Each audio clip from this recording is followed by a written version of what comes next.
ජීවිතයේ මේ විදිහට ප්‍රාර්ථනා පුරවාගෙන කාලය තුල දිව යනවා කලකී දේවල් පමණක් පසුපසවාගේ දැනෙනවා සෙවනැල්ලාගේ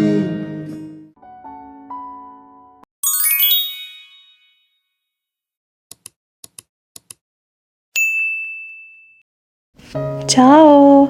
Welcome back to my YouTube channel. අපි අද මේ ඇවිත් ඉන්නේ පෝට් සිටි එකට. අපි වැකේෂන් හිටපු මාසය ඇතුළත මුල්ම දවස්වල තමයි අපි හිතන් හිටියේ පෝට් සිටි එකට යන්න ඕන කියලා. ඒත් එක වැඩත් එක්ක ඒක ගොඩක් පහ වුණා. ලංකාවේ හිටපු අන්තිම සතියේ තමයි අපිට පෝට් සිටි එකට එන්න දවසක් දාගන්න පුළුවන් වුණේ. මේ තමයි එන්ට්‍රන්ස් එක. ඉතින් ඔයගොල්ලෝ Uber, Pick.me ඒ වගේ එකකින් ආවා වුණත්, ඔයාලගෙන් වාහනයකින් ආවොත් ඔයාලට බීච් සයිඩ් එකට වෙනකම්ම මම මේ පෙන්නන අන්තිම තැනට වෙනකම්ම ඔයාලට වාහනේ ඉන්න පුළුවන්. එතන තමයි කයාකින්, ස්පීඩ් බේ වගේම ගෝල්ෆ් ඒරියා එකක් තියෙන්නේ. ඉතින් අපි හිතුවා සන්සෙට් එකටත් ළඟ නිසා මුලින්ම කයාකින් කරලා ඉන්න. මුලින්ම අපි එතනට ගිහින් එතන කයාකින් කරන්න ඉන්න ගාඩ්ස්ලාගෙන් පොඩ්ඩක් විස්තර දැනගත්තා. ඊට පස්සේ එයාලා කිව්වා මෙතන මේ තියෙන ෂොප් එකෙන් තමයි ටිකට්ස් බයි කරන්න ඕනි කියලා. මේ විදිහට තමයි බීච් සෆාරි වල ප්‍රයිස් රේට්ස් තිබ්බේ. අපි පැයකට තමයි පේ කරලා තිබුණේ. පේ කරාට පස්සේ ඒගොල්ලෝ ලයිෆ් ජැකට්ස් දෙනවා. අපි හැමෝම කයාකින් කරන්න තමයි බලාගෙන ගියේ. ඒත් අන්තිමට අපි 4 දෙනා විතරයි කයාකින් කරන්න උනේ. ඒකට රීසන්ස් කීපයක්ම තියෙනවා. මුලදී චූටි බබා කැමති වුණාට කයක් කරන්න. ඒ වුණාට පස්සේ එයා මුහුදට චුට්ටක් බය වුණා. ඒක නිසා එයා ඇඬුවා. ඉතින් ඒක නිසා අක්කටත් එයත් එක්කම ඉන්න වුණා. මොකද අපි try කරා එයාව අම්මාචිත් එක්ක තියලා යන්න. ඒ වුණාට එයාට අම්මා ඕනෙමයි කිව්වා. ඒකෙන් හින්දා ඉතින් අක්කටත් කයක් කරන්න එන්න බැරි වුණා. ඉතින් ඒ හින්දා අපි හිතුවා අපි 4 දෙනා ගිහින් ඇවිල්ලා ඊට පස්සේ අක්කටත් ආයි යන්න පුළුවන් විදිහට ආයි පේ කරලා අපි කාත් එක්ක හරි යන්න. ඉතින් ඒ වුණාට අපි ගිහින් ආවට පස්සේ බබත් යන්නම ඕනේ කිව්වා. ඉතින් ඒ වෙලාවේ අපි ඒගොල්ලෝගෙන් ඇහුවම ඒගොල්ලෝ කිව්වා පොඩි එක්කෙනාගේ සේෆ්ටි එක ඒගොල්ලෝ බලන්නේ නැහැ. ඒක එයා තනියෙන් තමයි සීට් එකේ ඉඳගෙන එයාව ලැප් එකේ තියා ඔඩොක්කුවේ තියාගෙන එහෙම යන්න බෑ කියලා. ඉතින් ඒක රිස්ක් එකක් නේ. එයා තනියෙන් තාම මේ දේවල් කරන්න පුරුදු නැහැනේ. කොච්චර වුණත් මේක මුහුදනේ. ඒක නිසා අපි හිතුවා ඒක බෑ කමක් නෑ අපි යාළුවට වෙන ගේම් එකක් කරනවා කියලා.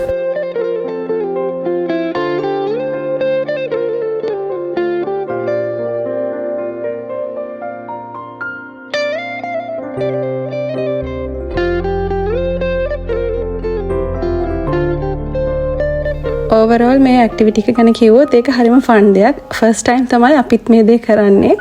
ඉතින් අපි ඒක ඉගෙනගෙන තිබුණේ නැහැ කලින්. ඒගොල්ලෝ ගයිඩ් එකක් කරනවා මේ පැත්තට කරන්න, එතකොට මේ විදිහට කරන්න කියලා. ඒ විදිහට කරාම බෝඩ් එක හැරෙවෙන විදිහ, ඉස්සරහට යන විදිහ, පස්සට යන විදිහ හැමදේම ඒගොල්ලෝ කියලා දෙනවා. ඉතින් ඒ විදිහට කරන්න ලේසි. ඒ වෙලාව හවස ඒ වුණාට සාමාන්‍ය විදිහට ක්‍රවුඩ් එක හිටියා. ගොඩක් අය කයාකින් කරනවා. ඉතින් ඇත්තට මේක හරිම ලස්සන එක්ස්පීරියන්ස් එකක්. අපි පැයක රයිඩ් එකකට තමයි ටිකට්ස් අරන් තිබ්බේ. ඒ වුණාට අපි පැයක්ම කයක් කරේ නැහැ. මොකද හේතුව අපේ අම්මයි අක්කයි පොඩි එක්කෙනයි ඉතින් ඒගොල්ලෝ අපි බලාගෙන හිටපු නිසා මං කිව්වා පව් අපි ටක් ගාලා යන් ඒගොල්ලොත් එක්කත් මොකක් හරි වෙන ගේම් එකක් කරන්න කියලා. ඔයාලත් කයාකින් කරන්න පෝට් සිටි එනවා නම් හොඳට මතක තියාගන්න අනිවාර්යෙන් අපේ ඇඳුම් තෙමෙනවා. මොකද මේ බෝට් එක ඇතුළට වතුර එනවා. ඒක නිසා එයාලා කලින්ම කියනවා ස්ලිපර්ස් හැමදේම ගලවලා තියලා යන්න කියලා.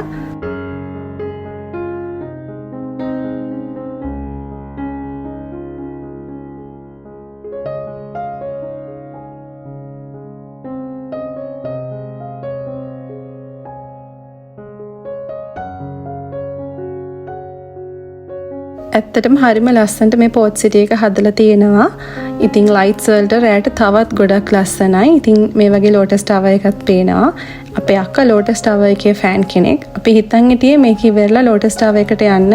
ඒවට අපි කෝල් කරාම ඒගොල්ලෝ කිව්වා රෑ 10ට වහනවා කියලා. ඉතින් ඒක හින්දා අපිට ඒකට යන්න බැරි වුණා. මේ ප්ලේ ඒරියා එක තියෙන්නේ ෆුඩ් කෝට් එක ළඟමයි. ඉතින් මේකේ ඕන ඒජ් එක කෙනෙක්ට ප්ලේ කරන්න පුළුවන්. මේ විදිහට ඩිස්ප්ලේ කරලා තියෙනවා. ඒ ගේම්ස් වලට ප්‍රයිස්ුයි ඒ මොකක් හරි ලිමිට් එකක් තියෙනවා නම් ඒ හැමදේම ඒකේ ඩිස්ප්ලේ කරලා තියෙනවා. අපි ඕනම ගේම් එකක් ප්ලේ කරන්න කලින් එතනින් ටිකට්ස් බයි කරන්න ඕනේ. ඊට පස්සේ තමයි ඒගොල්ලෝ අපිට ප්ලේ කරන්න දෙන්නේ. ඉතින් පුතාට ඕනේ කිව්වා මුලින්ම වීඩියෝ ගේම් එකක් ප්ලේ කරන්න, කා ගේම් එකක්. ඉතින් එයා ගියා ඒක ප්ලේ කරන්න.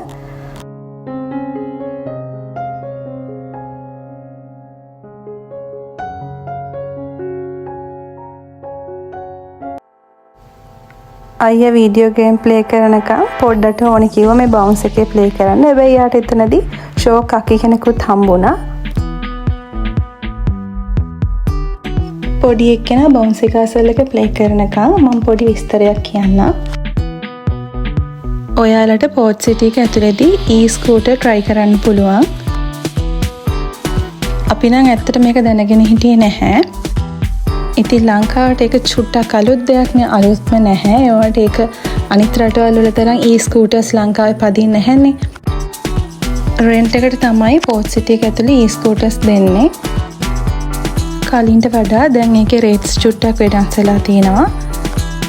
මම මෙතන සයිඩ් එකකින් ඒකේ රේට්ස් ඇඩ් කරලා තියෙනවා ෆොටෝ එකක් විදියට. ඉතින් ඔයාලත් ආසයි නම් අනිවාර්යෙන් පෝට් සිටි ගියාම try කරලා බලන්න අමතක කරන්න එපා.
ඉතින් අයියයි මල්ලි දෙන්නම ශ්‍රී ලංකන් නංගි තනියනේ. ඊට පස්සේ නංගිත් ආවා වීඩියෝ ගේම් එකක් ප්ලේ කරන්න.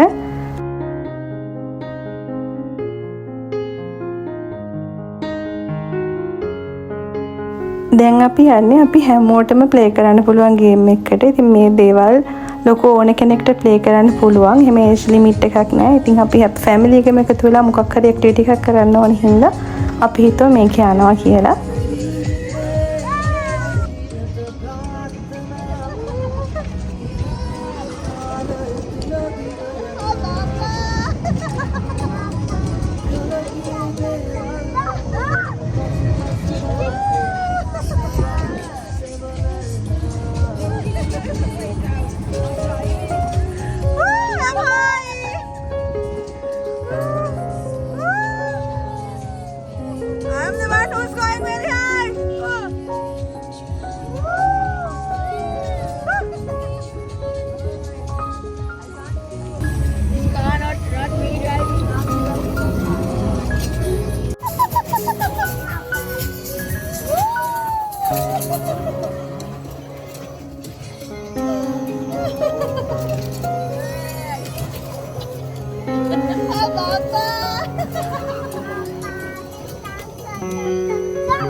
අපි දැන් හදන්නේ අක්කවයි මල්ලිවයි මෙරිගෝ රවුන්ඩ් එකේ යවන්න.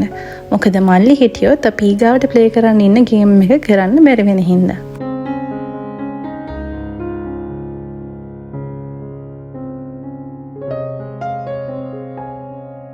මල්ලි තමයි සිලෙක්ට් කරන්නේ අක්කා මොකද්ද රයිඩ් කරන්න ඕනි කියලා.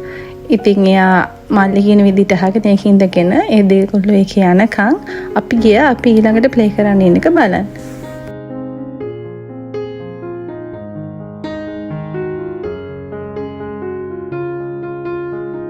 මම මෙතනට ගිය වෙලේම දැක්කා මේක වෙන ෆැමිලි එක ළමයි කට්ටියක් try කරනවා. ඒක නිසා මම නම් මේක කරන්නේ නැහැ කියලා තමයි හිතාගෙන ගියේ. ඒ වුණාට අක්කට ඕනුණා මේක try කරන්න. ඉතින් හස්බන්ඩ්ත් කිව්වා කරමු කියලා. මේක සාමාන්‍ය විනාඩි එකමාරක් වගේ මේ විදිහට කැරකෙනවා. ගොඩාක් ලොකු ස්පීඩ් එකක් නැහැ. සාමාන්‍යයෙන් එක වෙලාවකට ටිකක් ස්ලෝ කරනවා. ඒකට මිග්‍රේන් තියෙන කෙනෙක් නම් මේක try කරන්න එපා. මට මිග්‍රේන් තියෙනවා. ඒක නිසා චුට්ටක් මේකට පස්සේ මට අමාරු වුණා. ඒත් එක ෂේප් වුණා. එයාලා මෙතනදී සේෆ්ටි එක ගැන හිතනවා. ෆෝන්ස් එක කිසි දෙයක් අතේ තියාගන්න බෑ. ඉතින් බෙල්ට් එකක් දාලා අපි හොඳට ටයි කරනවා කකුල් දෙක හැමදේම. ඉතින් ඒ වගේම කොණ්ඩේ දිගයට මේ දෙනවා කවර් කරගන්න කැප් එකක්. ඉතින් මේ විදිහට තමයි මුළු ඇඟම කරකවලා නතර වුණේ. කලින් කිව්ව විදිහටම පොඩි දෙන්නව මෙරි ග්‍රවුන්ඩ් එකට දාලා ආව නිසා චූටිම එක්කෙනා අඬන්න ගත්තා. යටත් මේක try කරන්න ඕනේ කියලා එනකොට ඒක යට කරන්න බෑනේ. ඉතින් ඒත් එක්කම අපි යට පෙන්නවා මේ ඉන්නේ යාගේ ආසම කාටුන් කැරක්ටර් එක. එයාගේ රයිඩ් එකක් යන්න කියලා. මම දන්නේ මේ වීඩියෝ එක කොයි විදිහටවත් මෙතන මේ ඉන්න බෝයි දකීද කියලා. එයා හරිම හොඳට පොඩි ළමයි මෙතන හැන්ඩල් කරනවා. එයා පොඩි එක්කෙනාට මේක රයිඩ් කරන්න දන්නේ නැති නිසා අයියට chance එකක් දුන්න එක ප්ලේ කරන්න. ඊට පස්සෙත් මේක ඒ තියෙන වෙලාව ඉවරුණාට පස්සෙත් එයා පොඩි එක්කෙනාට ආයෙ chance එකක් දුන්න එක තනියෙන් ප්ලේ කරන්න. ගොඩ වෙලාවක් නැති වුණත් මොකද පොඩි එක්කෙනා ගොඩක් ආසාවෙන් හිටපු නිසා හරිම හොඳට පොඩි ළමයි ඒගොල්ලෝ එතනදී හැන්ඩල් කරා. අපිට හිතන් ආපු විදිහට අපිට එදා ගෝල්ෆ් ප්ලේ කරන්නවත් ස්පීඩ් බේකටවත් යන්න බැරි වුණා ටයිම් මැද නිසා. ඉතින් අපි හිතුවා දැන් අපි ෆුඩ් කෝට් එකට යනවා කියලා.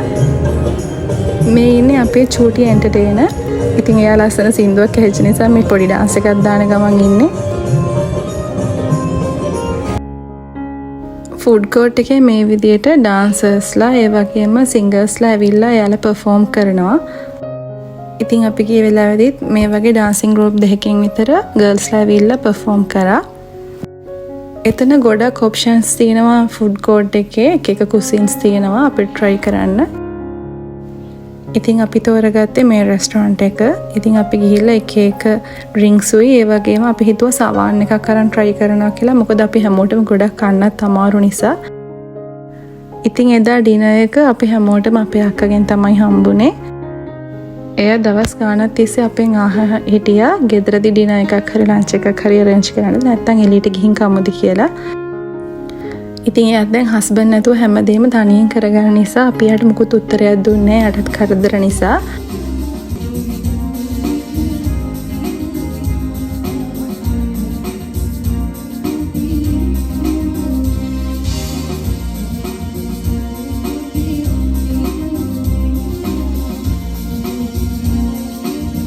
මේ තියෙන ෆුඩ් කෝට් එකේ අනිත් සයිඩ් එක. ඒකත් ලොකු ඒරියා එකක් තියෙනවා. ඉතින් මේ විදිහට අපි ඩිනර් අරන් ඉවරලා ඇවිදගෙන ගියා ගෙදර එන්න. ඉතින් මේ ඉන්නේ මගේ චූටි පාර්ට්නර්. එයා දැන් ගොඩක් ලොකු වෙලා. මේ විදිහට තමයි ඒ ලස්සන දවසත් ඉවර වුණේ. ඉතින් මම හිතනවා ආ වීඩියෝ එක එන්ජොයි කරන්න ඇති කියලා. ආයෙත් දවසක ලස්සන vlog එකකින් හම්බෙමු. Thanks for watching.